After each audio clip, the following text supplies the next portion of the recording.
Welcome. നമ്മൾ യൂസെഫക്റ്റിൻ്റെ second പാർട്ടായിട്ടാണ് ഈ video ചെയ്യുന്നത്. ആക്ച്വലി യൂസെഫക്റ്റിൻ്റെ ഒരു വീഡിയോ നമ്മൾ ചെയ്തതാണ്. അതിൽ നമ്മൾ ഓൾമോസ്റ്റ് കാര്യങ്ങളും പറഞ്ഞതാണ്. എന്നാലും ചെറിയ ചെറിയ കാര്യങ്ങൾ യൂസെഫക്റ്റിൻ്റെ കാര്യങ്ങൾ നമ്മൾ വിട്ടുപോയിട്ടുണ്ട്. അതൊന്ന് പറയാൻ വേണ്ടിയിട്ടാണ് വീഡിയോ ചെയ്യുന്നത്.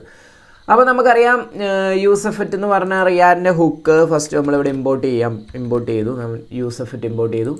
ഓക്കെ, ഈ ഹുക്ക് എന്തിനാണ് യൂസ് ചെയ്യുന്നതെന്നല്ല നമ്മൾ കണ്ടതാണ്. പഴയ ക്ലാസ്സിൽ കണ്ടാണ് ലൈഫ് സൈക്കിൾ മെത്തേഡ്. അത് നമ്മൾ പഠിച്ചിട്ടുള്ള ലൈഫ് സൈക്കിൾ മെത്തേഡ് ആയിട്ടുള്ള കോമ്പണൻറ്റ് ബിൽ അൺമൗണ്ട് ഉണ്ട്, കോമ്പണൻറ്റ് അപ്ഡേറ്റ് ഉണ്ട്, കോമ്പണൻറ്റ് ബിൽ മൗണ്ട് ഉണ്ട്, ഇതുപോലെയുള്ള കോമ്പണൻറ്റ് മൗണ്ട് ഉണ്ട്. ഇതുപോലെയുള്ള ഈ ലൈഫ് സൈക്കിൾ മെത്തേഡ്സ്, റിയാക്റ്റിൻ്റെ ലൈഫ് സൈക്കിൾ മെത്തേഡ് ക്ലാസ് കമ്പോണൻസിലുള്ള ഈ മെത്തേഡ്സ് എല്ലാം നമുക്ക് ഫങ്ഷണൽ കമ്പോണൻസിലേക്ക് ആക്സസ് ചെയ്യാൻ വേണ്ടിയിട്ടാണ് റിയാക്റ്റിൽ യൂസെഫക്റ്റ് എന്ന് പറഞ്ഞ ഹുക്ക് വന്നതും അതിൻ്റെ കഥകളെല്ലാം നമ്മൾ പഠിച്ചതാണ്. ഓക്കെ, എല്ലാം പാർട്ട് 1 അതെല്ലാം തീർന്നു. അപ്പോൾ പാർട്ട് 2 ഇപ്പോൾ നമ്മൾ ഒരു കാര്യം പറയാനുണ്ടായിരുന്നു. നമുക്കതിനു മുമ്പ് യൂസെഫക്റ്റ് നമുക്ക് കഥ പറയണ്ട, നമുക്ക് യൂസെഫക്റ്റ് ഇതിലേക്ക് എടുക്കാം. അതിന് വേണ്ടിയിട്ട് ഞാനിവിടെ യൂസെഫക്റ്റ് ഇമ്പോർട്ട് ചെയ്തിട്ടുണ്ട്. സോ യൂസെഫക്റ്റ് എന്ന് എഴുതിയ ശേഷം അടുത്ത ക്ലാസ്സിൽ നമ്മൾ API ആയിട്ടോ നോക്കുന്നത് യൂസെഫക്റ്റ് വെച്ചിട്ട്. ഈ ക്ലാസ് API ഒന്നും നോക്കുന്നില്ല. അപ്പോൾ യൂസെഫക്റ്റിൽ ഈ ഒരു കാര്യം നമ്മൾ പഠിച്ചിരുന്നു. ഇതിൻ്റെ അകത്ത് 2 പാരാമീറ്റേഴ്സാണ് വരുന്നത്, 2 പ്രോപ്പർട്ടീസ്. ഒന്ന്, ഇതിൻ്റെ അകത്തൊരു കോൾ ബാക്ക് ഫംഗ്ഷൻ വരും, ഇതൊരു ഫംഗ്ഷനാണ്. ഓക്കെ, സെക്കൻഡ് ഇവിടെ വരുന്നതെന്ന് പറഞ്ഞു കഴിഞ്ഞാൽ ഒരു ഡിപ്പെൻഡൻസി അറേയാണ്. ഡിപ്പെൻഡൻസി അറേ എന്തുകൊണ്ട് വരുന്നു, എന്തിനു വരുന്നു, ഒരു കഥയെ നമ്മൾ പറഞ്ഞിട്ടില്ല. അപ്പോൾ അതൊന്ന് നോക്കാം. ഡിപ്പെൻഡൻസി അറേ എന്താണെന്നുള്ളത് നമ്മൾ നോക്കിയിട്ടുണ്ടായിരുന്നു അല്ലേ. അപ്പോൾ നമുക്ക് ഇത് ആക്ച്വലി എം ടി ആകുന്നു വെച്ച് കഴിഞ്ഞാൽ നമ്മളിത് ആക്ച്വലി പഠിച്ചതാണ്. ഞാനിവിടെ വന്നിട്ടൊരു konsole.log അടിച്ച് കഴിഞ്ഞ് കഴിഞ്ഞാൽ konsole.log നമുക്കിവിടെ ഹലോ വേൾഡ് ഹലോ എന്ന് കൊടുക്കാം, ഹലോ JS എന്ന് കൊടുക്കാം. ഓക്കെ, ഇനി ഞാനിവിടെ വന്ന് റൈറ്റ് ക്ലിക്ക് അടിച്ച് ഇൻസ്പെക്റ്റിൽ വന്ന് കൺസോൾ എടുത്ത് കഴിഞ്ഞിട്ട് കഴിഞ്ഞാൽ റീഫ്രഷ് അടിച്ച് കഴിഞ്ഞ് കഴിഞ്ഞാൽ കണ്ടോ ഹലോ JS എന്നുള്ള ഒരു സംഭവം നമുക്ക് കിട്ടിയിട്ടുണ്ട്. ഓക്കെ, ഇത് ആക്ച്വലി ഒരു തവണ റൺ ചെയ്യുള്ളൂ. കാരണം ഈ ഒരു ഡിപ്പെൻഡൻസി അറേ ഇവിടെ നമുക്ക് ഒരു കാര്യമുണ്ട്. ഓക്കെ, ഇത് നമ്മൾ ഡിപ്പെൻഡൻസി അറേനെ പറ്റിയാണ് ഈ ഒരു ടോപ്പിക്ക് മെയിനായിട്ട് നോക്കുന്നത്. പഴയ കാര്യങ്ങളൊന്നും നോക്കുന്നില്ല, പഴയ കാര്യങ്ങളൊക്കെ നമ്മൾ ഓൾറെഡി പഠിച്ചതാണ്. ഓക്കെ, അപ്പോൾ യൂസെഫക്റ്റിൽ സെക്കൻഡ് വരുന്ന ഈ ഒരു ആർഗ്യുമെൻറ്റ് എന്താണ് അവിടെ കൊടുക്കുന്നത്? അവിടെ ഇതിനെ നമ്മൾ ഡിപ്പെൻഡൻസി അറേ എന്നാണ് പറയുന്നത്. ഇവിടെ നമുക്ക് എന്ത് കൊടുക്കാമെന്ന് വെച്ച് കഴിഞ്ഞാൽ നമ്മുടെ സ്റ്റേറ്റിനെ നമുക്കിവിടെ പാസ് ചെയ്യാൻ പറ്റും. ഇവിടെ ഒരു സ്റ്റേറ്റ് അല്ല, നമുക്കിവിടെ മൾട്ടിപ്പിളായിട്ട് പാരാമീറ്റേഴ്സ് പാസ് ചെയ്യാൻ പറ്റും കേട്ടോ. ഒരെണ്ണം അല്ല പാസ് ചെയ്യാൻ പറ്റുന്നത്, അതും കൂടി നിങ്ങൾ അറിഞ്ഞിരിക്കുക. അപ്പോൾ നമ്മളിവിടെ സ്റ്റേറ്റിനെ, അത് നമ്മുടെ സ്റ്റേറ്റ് വേരിയബിളിനെ ഇവിടെ പറഞ്ഞ് കൊടുത്ത് കഴിഞ്ഞ് കഴിഞ്ഞാൽ അതായത് എന്താ നടക്കണത്, അതായത് കോൾ ബാക്ക് ഫംഗ്ഷനിൽ നമ്മൾ എഴുതിയിരിക്കുന്നത് ഇവിടെ നമ്മളൊരു konsole.log ഹലോ JS നമ്മൾ എഴുതിയിട്ടുണ്ട്. സോ ഇപ്പോൾ തൽക്കാലം ഇത് MD ആയിട്ടിരിക്കട്ടെ. ഞാനിവിടെ വന്നിട്ട് നമുക്ക് യൂസ് സ്റ്റേറ്റ് എന്ന് പറഞ്ഞ സാധനം കൂടി എടുക്കണം. എന്തിനാണെന്ന് വെച്ച് കഴിഞ്ഞാൽ നമുക്ക് ഇതിൻ്റെ അകത്ത് സ്റ്റേറ്റിനെ നമ്മൾ ചേഞ്ച് ചെയ്യാൻ പോവാം. ഓക്കെ, സ്റ്റേറ്റിനെ ചേഞ്ച് ചെയ്യുമ്പോൾ അപ്പോൾ ആക്ച്വലി എന്താണ് നടക്കുന്നത്, യൂസെഫക്റ്റിൽ എന്താണ് നടക്കുന്നത്, സൈഡ് എഫക്ട്സ് ആണ്. ഓക്കെ, ഒരു സ്റ്റേറ്റ് നിങ്ങളുടെ ആപ്ലിക്കേഷനിൽ മാറി, എന്തെങ്കിലും ഒരു പ്രോപ്പർട്ടീസ് നിങ്ങളുടെ ആപ്ലിക്കേഷനിൽ മാറുമ്പോൾ അതിൻ്റെ പരിണിത ഫലം നമുക്ക് ഇവിടെ എഴുതിയിരിക്കുന്ന കോഡിൽ നമുക്ക് കൊടുക്കാൻ പറ്റും. അപ്പോൾ നമ്മളിവിടെ എന്താ പറയുക, നമ്മൾ ഒരു സ്റ്റേറ്റ് നമുക്ക് സെറ്റ് ചെയ്യാം. എന്നിട്ട് നമുക്ക് ആ സ്റ്റേറ്റ് ചേഞ്ച് ചെയ്യുമ്പോൾ ഈ ഡിപ്പെൻഡൻസി അറേ എന്താണ് ചെയ്യുന്നതെന്ന് നോക്കാം. നമ്മൾ ഓൾറെഡി കാര്യങ്ങളെല്ലാം നമ്മൾ പഠിച്ചതാണ്. എന്നാലും ഓക്കെ, ഞാനൊരു കോൺസ്റ്റൻ്റ് ആയിട്ടൊരു സംഭവം ക്രിയേറ്റ് ചെയ്യാം കേട്ടോ.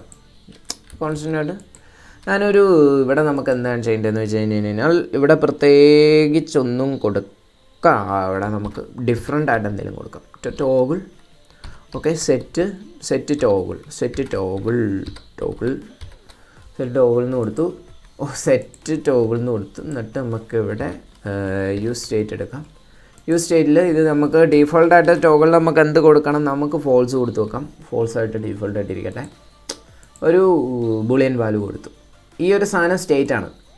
ഈ ഒരു സാധനം ചേഞ്ച് ചെയ്യുമ്പോൾ ഇവിടെ ബട്ടൺ ഉണ്ടാക്കിയിട്ട് നമ്മൾ ചേഞ്ച് ചെയ്യാൻ പോവാം. അപ്പോൾ ചേഞ്ച് ചെയ്യുമ്പോൾ നമ്മുടെ ഈ ഒരു കോഡ് എത്ര തവണ റൺ ചെയ്യണമെന്ന് നമ്മൾ നോക്കാൻ പോകണം.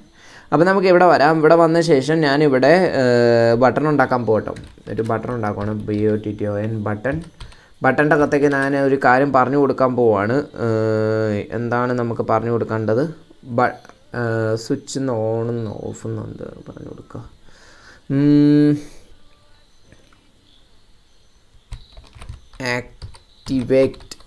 ആക്ടിവേറ്റ് എന്ന് നമ്മൾ പറഞ്ഞു കൊടുത്തിട്ടുണ്ട് ബട്ടണിൽ.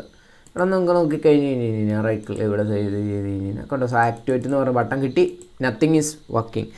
കാരണം നമ്മളൊന്നും കൊടുത്തിട്ടില്ല. ആക്ടിവേറ്റ് എന്ന് പറഞ്ഞ ബട്ടൺ നമുക്ക് കിട്ടിയിട്ടുണ്ട്. നമുക്കിപ്പം എന്താ ചെയ്യേണ്ടതെന്ന് വെച്ചാൽ നമുക്ക് ഒരു ബട്ടൺ നമുക്കൊരു ഓൺ ക്ലിക്ക് ഫങ്ഷൻ പറഞ്ഞു കൊടുക്കാം. അതായത് ഒരു ഇവൻറ്റ് പറഞ്ഞു കൊടുക്കുക. ക്ലിക്ക് ചെയ്യുമ്പോൾ സംതിങ് ഗോണ ഹാപ്പൻ. അപ്പം നമുക്കിവിടെ എന്ത് പറഞ്ഞു കൊടുക്കണം? ഇവിടെ നമുക്കിപ്പോൾ എന്താ പറഞ്ഞു കൊടുക്കണം? ടോഗിൾ ഫങ്ഷൻ എന്ന് പറഞ്ഞു കൊടുക്കാം. സോ ടോഗിൾ ഫങ്ഷൻ എന്നെഴുതുന്നില്ല, ഫങ്ഷൻ എന്ന് മാത്രം വിളിച്ചു. സോ ഇവിടെ വന്ന ശേഷം കോൺസ്റ്റ് ടോഗിൾ. ഇപ്പോൾ നമ്മൾ ക്രിയേറ്റ് ചെയ്ത ഫാദറിനെ ഞാനിവിടെ വിളിച്ചു കൊടുക്കാം കേട്ടോ. ഓക്കെ, ഞാനിതിവിടെ വിളിച്ചു കൊടുക്കാൻ പോവാണ്. സോ ഇത് ആരോ ഫംഗ്ഷനാണ്. ആരോ ഫംഗ്ഷനായിട്ട് നമുക്ക് എഴുതാം. ഇതൊക്കെ നമ്മൾ പഠിച്ചതാണ്. ഇത് ഞാൻ ജസ്റ്റ് ഒന്ന് കാണിക്കാൻ വേണ്ടിയിട്ടാണ്. ഓക്കെ, നമ്മളിതോടെ പറഞ്ഞു കൊടുത്തിട്ടുണ്ട്. ടോഗിൾ ഫംഗ്ഷൻ കാര്യങ്ങൾ എഴുതിയിട്ടുണ്ട്. സോ സെറ്റ് ടോഗിളിൻ്റെ അകത്തേക്ക് നമുക്ക് എന്താ ചെയ്യേണ്ടതെന്ന് വെച്ച് കഴിഞ്ഞാൽ ഞാൻ സെറ്റ് ടോഗിൾ വിളിച്ചു കൊടുത്തു. സെറ്റ് ടോഗിൾ വിളിച്ചു കൊടുത്തിട്ട് നമ്മൾ ഇതിൻ്റെ അകത്ത് ഈ ഒരു ടോഗിളിനെ നോട്ട് ഈക്വൽ ടു എന്ന് പറഞ്ഞൊരു സംഭവം, നോട്ട് ഈക്വൽ എന്ന് പറഞ്ഞ സാധനം നമ്മൾ ഇട്ട് കൊടുത്തിട്ടുണ്ട്. ഇവിടെ നമ്മൾ ടോഗിൾ പറഞ്ഞു കൊടുത്തിട്ടുണ്ട്. ഈ ടോഗിൾ പറഞ്ഞു കൊടുത്തു. സംഭവം എല്ലാം സെറ്റായിട്ടുണ്ട്. ഇനിയാണ് മെയിനായിട്ടുള്ള കാര്യം വരുന്നത്. സോ ഈ ഒരു ബട്ടണിൽ ക്ലിക്ക് ചെയ്ത് കഴിയുമ്പോൾ നമ്മളിവിടെ ഒന്ന് ക്ലിക്ക് ചെയ്യണം. ഇത് ക്ലിക്ക് ചെയ്യുമ്പോൾ സംതിങ് നടക്കണം. ഓക്കെ, അപ്പം നമുക്കിവിടെ വരാം. ഇവിടെ വന്ന ശേഷം ഓക്കെ, ഞാനിപ്പോൾ ഒന്നും ചെയ്യുന്നില്ല. ഞാൻ ഈ ഒരു ഡിപ്പെൻഡൻസി അറേ ഒന്ന് മാറ്റുക കേട്ടോ. നമുക്ക് ഡിപ്പെൻഡൻസി അറേ വേണ്ട. ഇവിടെ വന്ന ശേഷം കണ്ടോ, ക്ലിക്ക് ചെയ്യുമ്പം കണ്ടോ വർക്ക് ചെയ്യുന്നത്. ഡിപ്പെൻഡൻസി അറേ ഉണ്ടെങ്കിൽ ഇത് ഒരു തവണയാണ് വർക്ക് ചെയ്യുള്ളൂ. Okay, dependency array. ഈ ഡിപ്പെൻഡൻസി അറേയിൽ വേറെ ഉണ്ട്. ഇത് നമുക്കിവിടെ സ്പെസിഫിക് ആയിട്ടുള്ള സ്റ്റേറ്റിനെ ഇവിടെ പറഞ്ഞു കൊടുക്കാൻ പറ്റും. സോ ആ ഒരു സ്റ്റേറ്റിനെ പറഞ്ഞു കൊടുക്കുമ്പോൾ ആ സ്റ്റേറ്റ് ചേഞ്ച് ചെയ്യുമ്പം നമുക്ക് ഇതിൻ്റെ അകത്ത് ഏത് കോഡാണോ എഴുതിയിരിക്കുന്നത് ആ കോഡ് റൺ ചെയ്യും. സ്പെസിഫിക് ആയിട്ടുള്ള സ്റ്റേറ്റ് ചേഞ്ച് ചെയ്യുമ്പോൾ അതാണ് ഇവിടെ നമ്മൾ നോക്കാൻ പോകണം. ഇവിടെ നമ്മൾ ഒരു സ്റ്റേറ്റ് പറഞ്ഞു കൊടുത്തിട്ടുണ്ട്. ഇവിടെ നമുക്ക് വരാം. ഇതിന് നമുക്ക് ഒരു സെറ്റപ്പും കൂടിയും കൊടുക്കാം. അത്യാവശ്യം കൊള്ളാവുന്ന സെറ്റപ്പ്. ഞാനിവിടെ വന്ന ശേഷം ഞാൻ ഈ ടോഗിൾ വിളിച്ചു കൊടുക്കുക കേട്ടോ. ഇവിടെ നമ്മുടെ ടോഗിൾ എന്ന് പറഞ്ഞ ആ ഒരു സ്റ്റേറ്റിനെ വിളിച്ചു കൊടുത്ത ശേഷം ഒരു എന്താ പറയുക, ഒരു ടെർണറി ഓപ്പറേറ്റേഴ്സിനെ ഞാൻ യൂസ് ചെയ്യാൻ പോകണം. ഒരു ഇഫ് എൽസ് കണ്ടീഷനാണ് ആക്ച്വലി. അലേർട്ടിൻ്റെ അകത്ത് ഇത് ഓൺ ആണെങ്കിൽ നമുക്ക് ഓൺ എന്ന് പറഞ്ഞ സാധനം കിട്ടും. ഈ ഒരു ബട്ടൺ ഓൺ ആണെങ്കിൽ അതിൻ്റെ ഓപ്പോസിറ്റ് അല്ലെങ്കിൽ നമുക്ക് മറ്റൊരു അലേർട്ട് കിട്ടും. ഓഫ് എന്ന് പറഞ്ഞൊരു അലേർട്ട് കിട്ടും. ഓക്കെ, ഞാനിത് സെറ്റ് ചെയ്യുവാണ്. അലേർട്ടിൻ്റെ അകത്ത് നമുക്ക് ഓഫ് എന്ന് കൊടുക്കാം. അലേർട്ടാണ്, അലേർട്ട് 8 അല്ല. ഓക്കെ, അതിൻ്റെ ടെർണറി കണ്ടീഷനൊക്കെ സെറ്റ് ചെയ്തിട്ടുണ്ട്. സോ ഇത് വർക്കിംഗ് ആണ്. കണ്ടോ, ഓഫ് ഉണ്ടോ, ഓണ് കണ്ടോ, ഓഫ് കണ്ടോ, ഓണ്. ഇനിയാണ് നമ്മൾ മാജിക്. ഇനി നമുക്കിവിടെ ഈ ഒരു സ്റ്റേറ്റിനെ ചേഞ്ച് ചെയ്യുമ്പോൾ ഈ ഒരു പർട്ടിക്കുലർ സ്റ്റേറ്റിനെ നമുക്ക് എടുത്ത് കൊടുക്കാൻ പറ്റും. ഇവിടെ നമുക്ക് UseEffectൻ്റെ അകത്ത് ആക്സസ് ചെയ്യാൻ പറ്റും കേട്ടോ. പർട്ടിക്കുലർ സ്റ്റേറ്റ് ഇപ്പോൾ ഞാനിവിടെ ഈ ഒരു ഡിപ്പെൻഡൻസി അറയ്ക്കകത്തേക്ക് പാസ് ചെയ്തിട്ടുണ്ട്. ഇനി എന്താ സംഭവിക്കണേന്ന് നിങ്ങൾ കണ്ടോ. ഇവിടെ ശ്രദ്ധിക്കണം, കൺസോൾ ശ്രദ്ധിക്കണം. ഇവിടെ വന്നു കണ്ടോ, ഓൺ കണ്ടോ. ഇവിടെ കൺസോളിൽ കണ്ടോ 2. കൺസോളിൽ നമ്മൾ സ്റ്റേറ്റ് ചേഞ്ച് ചെയ്യുമ്പോൾ ഇവിടെയും ചേഞ്ച് ആവുന്നുണ്ട്. ഇവിടെ സ്റ്റേറ്റ് ചേഞ്ച് ചെയ്യുമ്പോൾ നമ്മൾ എന്താണ് ഡിപ്പെൻഡൻസി അറേ നമ്മൾ പാസ് ചെയ്തിരിക്കുന്ന ആ ഒരു സ്റ്റേറ്റ് ചേഞ്ച് ചെയ്യുമ്പോൾ നമ്മുടെ ഇതിൻ്റെ അകത്ത് എന്ത് കോഡാണോ എഴുതിയിരിക്കുന്നത് ആ കോഡ് റൺ ചെയ്യും ഒരു തവണയും കൂടി. ഇവിടെ നമ്മൾ സ്റ്റേറ്റ് ചേഞ്ച് ചെയ്യും. അപ്പോൾ നമുക്ക് ഇവിടെ പർട്ടിക്കുലർ സ്റ്റേറ്റിന് ഇവിടെ കോമായിട്ട് നമുക്ക് സ്റ്റേറ്റ് പറഞ്ഞു കൊടുക്കാൻ പറ്റും. നമ്മൾ അടുത്ത ക്ലാസ്സിൽ API ആണ് നോക്കുന്നത്. API നോക്കുമ്പോൾ API നമുക്ക് ഒരൊറ്റ തവണ റൺ ചെയ്താൽ മതി. സോ അതുകൊണ്ട് നമ്മളിവിടെ ഡിപ്പെൻഡൻസി അറേ പാസ് കൊടുക്കാറുണ്ട്. അല്ലെങ്കിൽ നമുക്ക് എല്ലാ തവണയും റെൻഡർ ചെയ്യുമ്പം റൺ ചെയ്യേണ്ട ആവശ്യമില്ല. എല്ലാ തവണയും സ്റ്റേറ്റ് ചേഞ്ച് ചെയ്യുമ്പോൾ അല്ലെങ്കിൽ മറ്റു കാര്യങ്ങൾ നടന്നു കഴിയുമ്പോൾ നമുക്കിവിടെ ഒരു കാര്യം പെർഫോം ചെയ്യേണ്ട ആവശ്യമില്ല. സൈഡ് എഫക്റ്റ് ഉണ്ടാകേണ്ട കാര്യമില്ല. നമുക്ക് ഒരൊറ്റ തവണ API കോൾ കിട്ടിയാൽ മതി. അതുകൊണ്ട് നമ്മളിവിടെ ഒരു MD അറേയാണ് പാസ് ചെയ്യാൻ പോകുന്നത്. എവിടെ നമ്മൾ APIൻ്റെ ക്ലാസ്സിൽ നമ്മൾ പഠിച്ചതാണ് ഇതൊക്കെ. ഇനിയാണ് നമ്മുടെ അടുത്ത സെക്ഷനിലേക്ക് വരുന്നത്. ഇപ്പോൾ ഇതിങ്ങനെ നിൽക്കട്ടെ. ഇവിടെ ഇത് വർക്കിംഗ് ആണ്. ഇതെല്ലാം കൂടി കടന്നു കഴിഞ്ഞ് കഴിഞ്ഞാൽ എന്നെ ഭ്രാന്ത് പിടിക്കും. അപ്പം നമുക്ക് ഇവിടെ വരാം. ഇവിടെ വന്ന ശേഷം ഞാൻ അടുത്ത ഒരു സ്റ്റേറ്റ് ക്രിയേറ്റ് ചെയ്യാം കേട്ടോ. ഒരു സ്റ്റേറ്റും കൂടി എന്തിനാണെന്ന് വെച്ച് കഴിഞ്ഞാൽ ഇനി ക്ലീനപ്പ് എന്ന് പറഞ്ഞ സാധനമുണ്ട്. ക്ലീനപ്പ് നമ്മൾ പഴയ ക്ലാസ്സിൽ പറയാൻ വിട്ടുപോയതാണ്. ക്ലീനപ്പ് എന്തിനാണെന്ന് വെച്ച് കഴിഞ്ഞാൽ നമ്മുടെ ഒരു ആപ്ലിക്കേഷൻ, ഇപ്പോൾ എൻ്റെ ഒരു ആപ്ലിക്കേഷനിൽ പെർഫോമൻസ് വൈസ് ഇഷ്യൂസ് ഉണ്ടെങ്കിൽ മെമ്മറി ലീക്സ് അതുപോലെയുള്ള പല കാര്യങ്ങളും ഉണ്ടാകാം. അപ്പം നമ്മളൊരു ഇത് ക്രിയേറ്റ് ചെയ്ത് കഴിഞ്ഞ് കഴിഞ്ഞാൽ, അതായത് നമ്മളൊരു എന്താ പറയുക, ഒരു സൈഡ് എഫക്റ്റിനെ നമുക്ക് ക്ലെയിം ചെയ്യാൻ പറ്റും. അതായത് തൂത്തുവാരി കളയുക എന്ന് പറയും. നമുക്ക് ആവശ്യമില്ലാത്ത ഒരു കാര്യം വർക്ക് ചെയ്ത് മെമ്മറി ലീക്സും അതിന് വേണ്ടിയിട്ട് സ്പേസ് എടുക്കേണ്ട കാര്യമില്ല, നമ്മുടെ ആപ്ലിക്കേഷൻ റൺ ചെയ്യിക്കേണ്ട കാര്യമില്ല, അതിന് വേണ്ടിയിട്ട് നമ്മുടെ പെർഫോമൻസിനെ ബാധിക്കും. ഇതിൻ്റെ ഒന്നും ആവശ്യമില്ല. അപ്പോൾ നമ്മൾ ക്രിയേറ്റ് ചെയ്യുന്ന സമയത്ത് നമുക്കിതിനെ ക്ലീനപ്പ് ചെയ്യാൻ പറ്റും. ഇപ്പോൾ നമുക്ക് ഉദാഹരണത്തിന് നമുക്ക് ക്ലീനപ്പ് ആക്ച്വലി കൊടുക്കുന്നത് യൂസെഫക്റ്റിൻ്റെ അത് റിട്ടേൺ ഫംഗ്ഷൻ വിളിച്ചിട്ടാണ് നമ്മൾ ചെയ്യുന്നത്. നമുക്ക് ഇപ്പം എന്താണ് ക്ലീനപ്പ് നമുക്ക് നോക്കാം. അതിന് മുമ്പ് ഞാനൊരു സ്റ്റേറ്റും കൂടി ക്രിയേറ്റ് ചെയ്യണം. സോ ലോഡ് എന്ന് പറഞ്ഞ സ്റ്റേറ്റ് ക്രിയേറ്റ് ചെയ്യണം. ലോഡ്, അതിന് നമുക്കൊരു ഫംഗ്ഷൻ ക്രിയേറ്റ് ചെയ്യണം, സെറ്റ് ലോഡഡ്. നിങ്ങളിതെല്ലാം പഠിച്ചതാണ്. സോ അതുകൊണ്ട് ഇതൊന്നും നമുക്കിനി എക്സ്പ്ലെയിൻ ചെയ്യേണ്ട ഒരു കാര്യമില്ല, എല്ലാം പഠിച്ചു പോയതാണ്. ഓക്കെ, ഇതിലേക്ക് വരാം. ഇതിലേക്ക് വന്ന ശേഷം യൂസ് സ്റ്റേറ്റിൻ്റെ അകത്ത് നമ്മൾ എന്ത് പറഞ്ഞു കൊടുക്കുന്നു, യൂസ് സ്റ്റേറ്റിൻ്റെ അകത്ത് നമുക്ക് ട്രൂ എന്ന് പറഞ്ഞു കൊടുക്കാം. Okay, loading true. ഫസ്റ്റ് തന്നെ ഞാനിത് ട്രൂ എന്ന് പറഞ്ഞ് സെറ്റ് ചെയ്തു. ഇനി നമുക്ക് ഇനി നിങ്ങൾക്ക് വേറൊരു കാര്യം കൂടി പറഞ്ഞു തരാം കേട്ടോ. ഈ യൂസ് എഫക്റ്റിൻ്റെ എന്താണെന്ന് വെച്ചാൽ, യൂസ് എഫക്റ്റ് നമുക്കൊരു ആപ്ലിക്കേഷനിൽ ഇനി ഉപയോഗിക്കാൻ പറ്റും, എത്ര വേണമെങ്കിലും ഉപയോഗിക്കാൻ പറ്റും. ഇവിടെ എനിക്ക് വേറെ യൂസ് എഫക്റ്റ് കൊടുക്കാം, ഒരു കുഴപ്പം ഉണ്ടാകില്ല. ഓക്കെ, ഇതിപ്പം യൂസ് എഫക്റ്റിന് എടുത്ത് കൊടുക്കുന്നില്ല. പകരം ഞാനിവിടെ എന്താ കൊടുക്കണമെന്ന് വെച്ച് കഴിഞ്ഞാൽ, ഇവിടെ ഞാനൊരു കാര്യം, ഒരു ടൈമർ അതുപോലെ എന്തെങ്കിലും ഒരു സാധനം സെറ്റ് ചെയ്യാൻ പോവാണ്. ഇവിടെ ഞാനൊരു ടൈമർ സെറ്റ് ചെയ്യാൻ പോവാണ്. സോ ഞാനിവിടെ വന്നിട്ട് ഇവിടെ ഇതിൻ്റെ അകത്ത് ഡിപ്പെൻഡൻസി ഒന്നും വേണ്ട, empty കൊടുക്കാം. ഇവിടെ നമുക്ക് എന്താ സെറ്റ് ചെയ്യുക, അതിന് മുമ്പ് നമ്മളിവിടെ ഒരു സെറ്റ് ലോഡഡ് ഒക്കെ പറഞ്ഞു കൊടുത്തിട്ടുണ്ട്. സോ സെറ്റ് ലോഡഡ് നമുക്ക് സെറ്റ് ലോഡഡ്. ഓക്കെ, നമുക്കിവിടെ വരാം. ഈ ഒരു യൂസെഫക്റ്റിൽ വരാം. യൂസെഫക്റ്റ് വന്നിട്ട് സെറ്റ് ടൈം ഔട്ട് എന്ന് പറയുന്ന ഒരു മെത്തേഡുണ്ട്, നമ്മൾ പഠിച്ചതാണ് set time out. Set time ഔട്ടിൻ്റെ അകത്തേക്ക് നമുക്ക് ഇതൊരു കോൾ ബാക്ക് ഫംഗ്ഷൻ എടുക്കും. ഇതിൻ്റെ ഉള്ളിൽ നമുക്ക് എന്ത് പറഞ്ഞു കൊടുക്കണം, ഇതിൻ്റെ ഉള്ളിൽ നമുക്ക് പറഞ്ഞു കൊടുക്കേണ്ടതെന്ന് പറഞ്ഞു കഴിഞ്ഞാൽ സെറ്റ് ലോഡഡ് എന്നുള്ള ഒരു നമ്മൾ ക്രിയേറ്റ് ചെയ്ത് വെച്ചിരിക്കുന്ന ആ ഒരു എന്താ അതിന് പറയണേ, ആ ഒരു സ്റ്റേറ്റിൻ്റെ ഫംഗ്ഷൻ, ആ ഒരു സ്റ്റേറ്റിൻ്റെ ഫംഗ്ഷൻ നമ്മൾ പറഞ്ഞു കൊടുക്കാൻ പോവാണ്. കുറേ കാലമായി വന്നിട്ട്. അപ്പോൾ നമുക്ക് ഇവിടെ എന്ത് പറഞ്ഞു കൊടുക്കണമെന്ന് വെച്ച് കഴിഞ്ഞാൽ ഫോൾസ് എന്ന് പറഞ്ഞു കൊടുക്കാം. സ്റ്റേറ്റിൻ്റെ ഫംഗ്ഷൻ ട്രൂ അല്ലേ, അപ്പോൾ നമുക്കിവിടെ ഫോൾസ് എന്ന് പറഞ്ഞു കൊടുക്കാം, ഫോൾസ്. ഇനി സെക്കൻഡ് ഇത് എന്താ എടുക്കണമെന്ന് വെച്ച് കഴിഞ്ഞാൽ, ഇതിവിടെ നമുക്ക് ഒരു കോമ ഇട്ടിട്ട് ഇത് എത്രയാണ് അതിൻ്റെ ഒരു ടൈം എന്നുള്ളത് നമുക്ക് പറഞ്ഞു കൊടുക്കണം. അതൊരു നമ്പർ 1 സെക്കൻഡ് നമ്പർ പറഞ്ഞു കൊടുത്തിട്ടുണ്ട്. ഇതൊരു empty array ആണ്, ബാക്കി കാര്യങ്ങളൊന്നുമില്ല.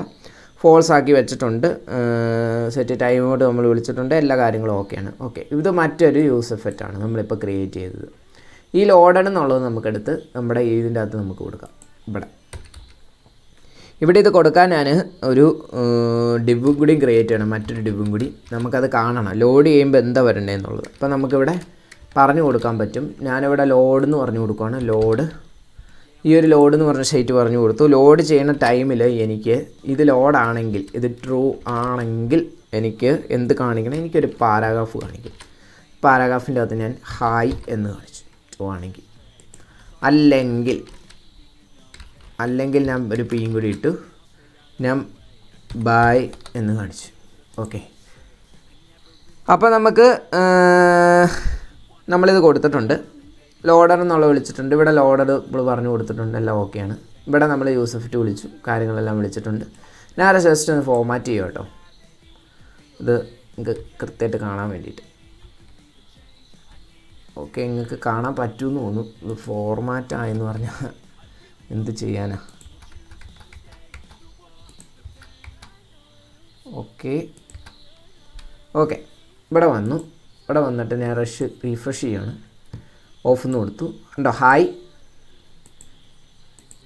By, hi bye. സംഭവം വർക്കിംഗ് ആണ്. ഹായ് എന്നടിച്ച ശേഷം റീഫ്രഷ് ചെയ്ത് ഓക്കെ കൊടുത്തിട്ട് ഉണ്ടോ, ആ ഒരു സെക്കൻഡ് കഴിഞ്ഞ് കഴിയുമ്പോൾ ബൈ ആവും. നിങ്ങളെന്താ ചെയ്യേണ്ടതെന്ന് വെച്ച് കഴിഞ്ഞാൽ, ഇതിപ്പോൾ നിങ്ങൾക്ക് കണ്ടു കഴിഞ്ഞ് കഴിഞ്ഞാൽ ഇതിൽ നമ്മളെന്താ ആക്ച്വലി ചെയ്യുന്നത്, ഇവിടെ ആക്ച്വലി നമുക്ക് ഇതിനെ എന്ത് ചെയ്യേണ്ടതെന്ന് വെച്ച് കഴിഞ്ഞാൽ ക്ലീനപ്പ് ചെയ്യണം. ഈ ഒരു സൈഡ് എഫക്റ്റിനെ നമുക്ക് ക്ലീൻ ചെയ്യണം, തൂത്തുവാരി പെട്ടിയിലാക്കി കളയണം. അപ്പോൾ നമുക്കിതിനെ ക്ലീനപ്പ് ചെയ്യാനായിട്ട്, ക്ലീനപ്പ് ആക്ച്വലി എന്തിനാണെന്നുള്ളത് നമ്മൾ പറഞ്ഞു കഴിഞ്ഞു. മെമ്മറി ലീക്സ്, ഒപ്റ്റിമൈസേഷൻ, അതുപോലുള്ള കാര്യങ്ങൾക്ക് വേണ്ടിയിട്ടാണ്. അപ്പോൾ നമുക്കിവിടെ വന്ന ശേഷം ഇതിൻ്റെ അകത്ത് നമുക്ക് റിട്ടേൺ ഫംഗ്ഷൻ പറഞ്ഞു കൊടുത്തു കഴിഞ്ഞാൽ നമുക്കിതിനെ ക്ലീൻ അപ്പ് ചെയ്യാൻ പറ്റും. സെറ്റ് ക്ലിയർ ടൈം ഔട്ട് എന്ന് പറഞ്ഞൊരു മെത്തേഡ് തന്നെയുണ്ട്. ഓക്കെ, ഇതിന് സെറ്റ് ടൈം ഔട്ടിന് ക്ലീൻ അപ്പ് ചെയ്യാനായിട്ട്. ഇപ്പോൾ ഇവിടെ വന്ന ശേഷം നമുക്ക് ഇവിടെ ഇതിൻ്റെ അകത്ത് നമ്മൾ ഇതൊരു 1000 ഒക്കെ പറഞ്ഞു കൊടുത്തിട്ടുണ്ട്. ഇവിടെ ആയിട്ട് താഴെയായിട്ട് നമുക്ക് പറഞ്ഞു കൊടുക്കാം. ഇതിൻ്റെ അകത്ത് നമുക്കൊരു റിട്ടേൺ സ്റ്റേറ്റ്മെൻറ്റ് പാസ് ചെയ്യാം. റിട്ടേൺ സ്റ്റേറ്റ്മെൻറ്റ് കൊടുക്കുവാണ്. റിട്ടേണിൻ്റെ അകത്ത് നമുക്ക് എന്ത് പറഞ്ഞു കൊടുക്കണം? ക്ലിയർ ഇൻ്റർവെല്ലുണ്ട്, ക്ലിയർ ടൈം ഔട്ട് ഉണ്ട്, ക്ലിയർ ഇമ്മീഡിയറ്റ്ലി ഉണ്ട്. ഇതൊക്കെ ക്ലീനപ്പ് ചെയ്യണ സാധനങ്ങളാണ്. ഞാൻ ക്ലിയർ ടൈം ഔട്ട്, നമ്മളിപ്പോൾ clear time out set time ഔട്ടല്ല യൂസ് ചെയ്തത്. So clear time out use ചെയ്ത ശേഷം നമ്മൾ എന്തിനാണ് ക്ലിയർ ചെയ്യണത്? ഈ ഒരു സൈഡ് എഫക്റ്റിന് ഇതിനെയാണ് നമ്മൾ ക്ലിയർ ചെയ്യാൻ പോകുന്നത്. അപ്പോൾ ഇത് ക്ലിയർ ചെയ്യണമെങ്കിൽ നമുക്ക് ആക്ച്വലി ഇതിവിടെ നമുക്കത് പറഞ്ഞു കൊടുക്കണം. അപ്പോൾ നമുക്കിവിടെ ഇതിനെ നമുക്കൊരു വേരിയബിൾ സ്റ്റോർ ചെയ്തിട്ട് വേരിയബിൾ ഇവിടെ പാസ് ചെയ്യാം. കോൺസ്റ്റ് ടൈമർ അല്ലെങ്കിൽ ടൈം എന്ന് കൊടുത്ത ശേഷം ഈ ഒരു ടൈമിനെ ഇവിടെ പാസ് ചെയ്യും. ഇപ്പോൾ ഇത് കറക്റ്റ്, ഈ ഒരു ആപ്ലിക്കേഷൻ കറക്റ്റ് ഫോർമാറ്റിലാണ് എഴുതിയിരിക്കുന്നത്. സോ ക്ലിയർ ചെയ്തിട്ടുണ്ട് നമ്മൾ. ഇവിടെ ഡിപ്പെൻഡൻസി അറേ ഞാൻ പാസ് ചെയ്തിട്ടുണ്ട്. ഓക്കെ, ഇവിടെ വന്നു. ഓക്കെ, ഇവിടെ വന്ന് ശേഷം ഇവിടെ നിങ്ങൾക്ക് ചേഞ്ചസ് ഒന്നും കാണാൻ സാധിക്കത്തില്ല. നമ്മുടെ ആപ്ലിക്കേഷൻ പക്കയായിട്ടാണ് വർക്ക് ചെയ്യുന്നത്. ഓക്കെ, നമ്മളത് ക്ലിയർ ചെയ്തിട്ടുണ്ട്. ഇവിടെ മാറുന്നുണ്ട്. ഇവിടെ വേറെ കാര്യം എന്താണെന്ന് വെച്ച് കഴിഞ്ഞാൽ ഓക്കെ, ഇവിടെ ഞാൻ ഈ ടോഗിൾ എടുത്ത് മാറ്റും കേട്ടോ. ടോഗിൾ എടുത്ത് മാറ്റി എംറ്റി അറേ കൊടുത്തു.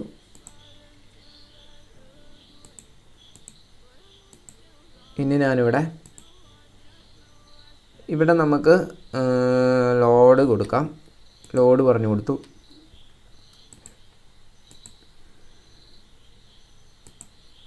കണ്ടോ, ഇവിടെ 2 എണ്ണം നിങ്ങൾക്ക് കാണാൻ സാധിക്കും. ഇവിടെ നമുക്ക് വേറെ സ്റ്റേറ്റ് പാസ് ചെയ്യാമെന്ന് ഞാൻ പറഞ്ഞത്. ഇവിടെ കണ്ടോ 2 എന്ന് വന്നത്. ഇപ്പോൾ ടോളി ക്ലിക്ക് ചെയ്യുമ്പോഴല്ലേ, ഇവിടെ ഞാൻ ഈ പാസ് ചെയ്തിരിക്കുന്ന സ്റ്റേറ്റാണ് ഇവിടെ എടുത്തിരിക്കുന്നത്. ഇതുപോലെ നിങ്ങൾക്ക് ഈ ഒരു ഡിപ്പെൻഡൻസി അറേ വെച്ചിട്ട് നിങ്ങൾക്ക് പർട്ടിക്കുലർ സ്റ്റേറ്റിനനുസരിച്ച് നിങ്ങൾക്ക് നിങ്ങളുടെ ഇതിൻ്റെ അകത്ത് എഴുതിയിരിക്കുന്ന എന്താണോ കോഡ് എഴുതിയിരിക്കുന്നത്, ഈ യൂസെഫക്റ്റിൻ്റെ ഉള്ളിൽ കോൾ ബാക്ക് ഫംഗ്ഷനിൽ എഴുതിയിരിക്കുന്ന കോഡിനെ എക്സിക്യൂട്ട് ചെയ്യാൻ പറ്റും. ഈ ഒരു പർട്ടിക്കുലർ സ്റ്റേറ്റിനെ ആക്സസ് ചെയ്ത്, വേരിയബിൾസിനെ ആക്സസ് ചെയ്ത്. അതിന് ഈ ഡിപ്പെൻഡൻസി അറേ വളരെ ഉപകാരപ്രദമാണ്.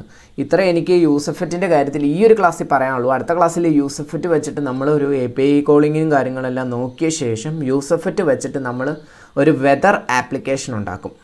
നമ്മുടെ ഈ ഒരു അത്യാവശ്യം കൊള്ളാവുന്നൊരു വെതർ ആപ്ലിക്കേഷൻ. എന്നിട്ട് നമ്മൾക്ക് അടുത്ത ക്ലാസ്സിലേക്ക് മൂവ് ചെയ്യാം. Okay, thank you for watching.